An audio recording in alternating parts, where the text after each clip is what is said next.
क्योंकि दुनिया भर में क्रिसमस के जश्न के मुख्तलिफ रंग, पाकिस्तान में भी मसीही बरादरी बड़े त्यौहार की खुशियां समेटने लगी। लाहौर से नुमाइंदा 7 न्यूज़ मलिक मुश्ताक हमारे साथ मौजूद हैं, उनसे मजीद जानते हैं। जी मलिक मुश्ताक, लाहौर में कैसी तैयारियां जारी हैं? दिसंबर का महीना शुरू होते ही तमाम शहर भर के गिरजाघरों को बरकी कुमकुमों से सजा दिया जाता है, क्योंकि आज 24 दिसंबर है और कल के रोज़ 25 दिसंबर को जो क्रिश्चियन कम्युनिटी है ये ईद के तौर पर मनाते हैं। कुछ लोग यहाँ पर ख़रीदारी के लिए आए हैं, इन्होंने अभी केक ख़रीदे हैं, नए कपड़े ख़रीदे हैं। इनसे जानते हैं, इनसे बात करते हैं। जी आप बताएं जी, क्रिसमस के हवाले से।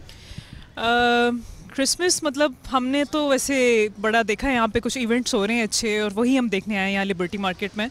और हमारे लिए इस दफ़ा क्रिसमस इसलिए स्पेशल है कि हमारे गेस्ट आए हैं बाहर से, और उनके साथ हमें ज़्यादा चीज़ें एक्सप्लोर करने को मिल रही हैं। Like you want to say something about the Christmas? Oh, I love Christmas because it's so about family and traditions, and we have a lot of customs that we do in America for Christmas. We open gifts and we eat lots of food and just show love for each other. जी आप बताएं, इधर बात करें। Christmas जो है वो सबको मनानी चाहिए। It's not event for the Christians also. I think ये सबका मिलके मनाने वाला इवेंट है, because it's about family, it's about culture.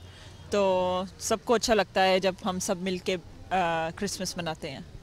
जी बिल्कुल, आपने देखा है, इनकी बात सुनी है कि ये पाकिस्तान नहीं बल्कि अमेरिका से ये आए हैं, और इनका ये कहना है कि हमने क्रिसमस जो है, क्रिसमस का दिन मनाने के लिए यहाँ पर ये मौजूद हैं। चूँकि यहाँ पर जो क्रिश्चियन कम्युनिटी है उनके साथ ये अपना कल का दिन, क्रिसमस का जो रोज़ है, वो ईद का जो त्यौहार है वो यहाँ पर मनाएंगे। और इनका ये कहना है कि सुबह जो मुख्तलिफ गिरजाघरों में इबादत का जो सिलसिला शुरू होगा ये उसमें भी शरीक होंगे। क्योंकि आपको बताते चलूँ, हवाले से आपने अपडेट किया मलिक मुश्ताक।